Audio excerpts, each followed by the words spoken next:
Assalamualaikum warahmatullahi wabarakatuh. Perkenalkan, nama saya Natalia Suntui dari kelas EPGSD dengan nomor NIM 151421143.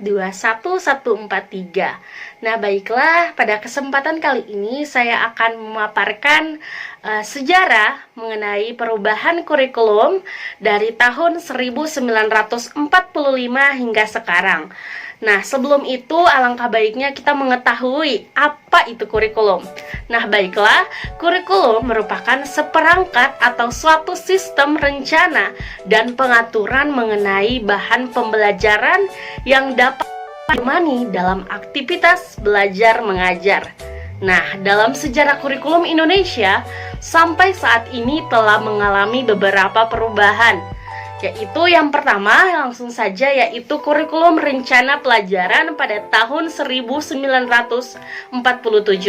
Nah, sejarah kurikulum pendidikan Indonesia sampai saat ini dimulai dari kurikulum rencana pelajaran, yaitu kurikulum lanjutan yang sebelumnya digunakan semasa penjajahan Belanda atau disebut juga dengan Leerplan, yang berarti rencana pelajaran. Kurikulum ini memiliki tujuan yang berfokus pada pendidikan pikiran dan pendidikan karakter sebagai warga negara Indonesia. Kurikulum rencana pelajaran pada tahun 1947 ini mulai diterapkan di sekolah-sekolah pada tahun 1950. Rencana pelajaran selanjutnya yaitu kurikulum rencana pelajaran terurai pada tahun 1952. Nah, kurikulum ini dapat dikatakan sebagai cikal bakal sistem pendidikan di Indonesia.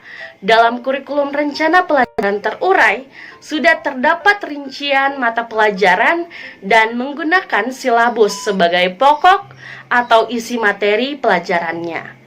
Selanjutnya yaitu kurikulum 1968. Pada kurikulum ini penyempurnaan dari kurikulum pelajaran terurai pada tahun 1952 hingga kurikulum 1964. Nah, terjadi perubahan dari program Pancawardhana menjadi pembinaan jiwa Pancasila, pengetahuan dasar, dan kecakapan khusus. Kurikulum ini bertujuan untuk membentuk manusia yang berpancasila sejati, kuat secara jasmani, menjunjung kecerdasan dan keterampilan jasmani, moral, budi pekerti, dan beragama. Selanjutnya yaitu kurikulum 1975. Sistem pendidikan memiliki orientasi pada tujuan dengan harapan dapat lebih efektif dan efisien. Di kurikulum 1970 inilah mulai dikenal istilah satuan pelajaran atau rencana pelajaran setiap satuan bahasa. Setiap satuan pelajaran diperinci lagi menjadi petunjuk umum, materi pelajaran, alat pelajaran, kegiatan belajar mengajar, dan evaluasi. Banyak yang mengkritik kurikulum ini tidak ideal dikarenakan beban tugas guru yang terlalu banyak dalam melakukan perincian. Selanjutnya yaitu kurikulum 1984. Nah, kurikulum ini sering disebut juga sebagai kurikulum 1975 yang disempurnakan. Melalui kurikulum ini, pada tahun 1984, siswa mulai ditempatkan sebagai subjek belajar yang diharapkan dapat mengamati sesuatu, mengelompokkan, mendiskusikan, hingga melaporkan. Kurikulum ini menggunakan metode CSBA, yaitu cara belajar siswa aktif atau student.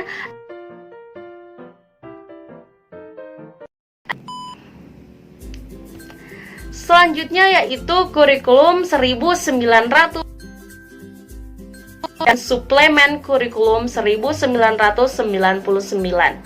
Kurikulum ini merupakan revisi terhadap kurikulum selanjutnya dan dinilai tidak memiliki dasar perbedaan yang prinsipil. Pada kurikulum ini ada perubahan sistem pembagian waktu pelajaran dari semester ke caturwulan.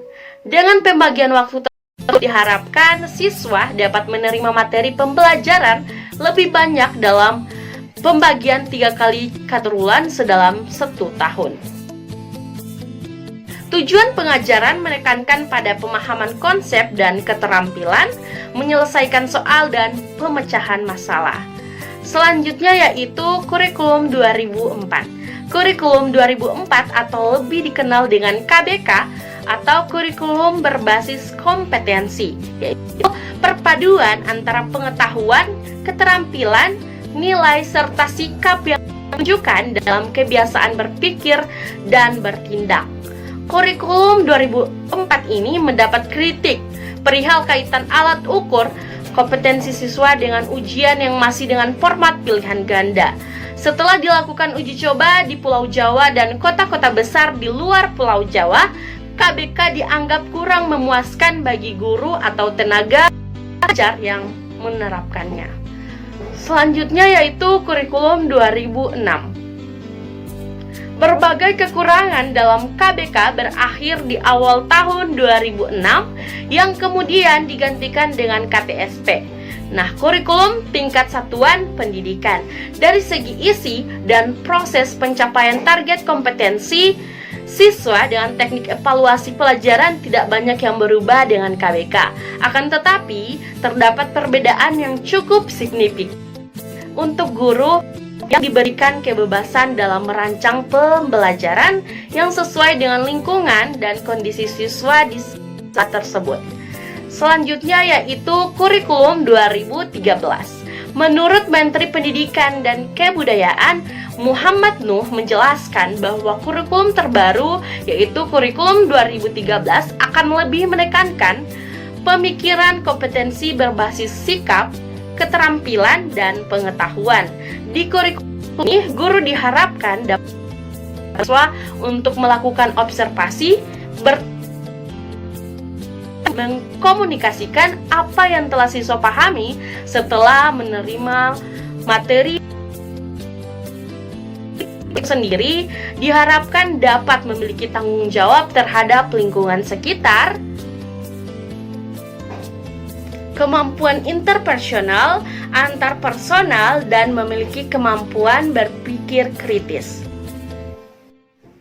Selanjutnya yaitu kurikulum merdeka. Kurikulum merdeka adalah kurikulum dengan pembelajaran intrakurikuler yang beragam, di mana konten akan lebih optimal agar peserta didik memiliki cukup waktu untuk mendalami konsep dan menguatkan kompetensi. Guru memiliki keleluasaan perangkat ajar sehingga pembelajaran dapat disesuaikan dengan kebutuhan belajar dan minat peserta didik. Proyek untuk menguatkan pencapaian profil belajar Pancasila dikembangkan berdasarkan tema tertentu yang diterapkan oleh pemerintah. Proyek tersebut tidak diarahkan untuk mencapai target capaian pembelajaran tertentu, sehingga tidak terikat pada konten mata pelajaran. Sekian, hanya itu yang bisa saya sampaikan. Lebih dan kurangnya saya mohon maaf. Wabillahi taufiq wal hidayah. Assalamualaikum warahmatullahi wabarakatuh.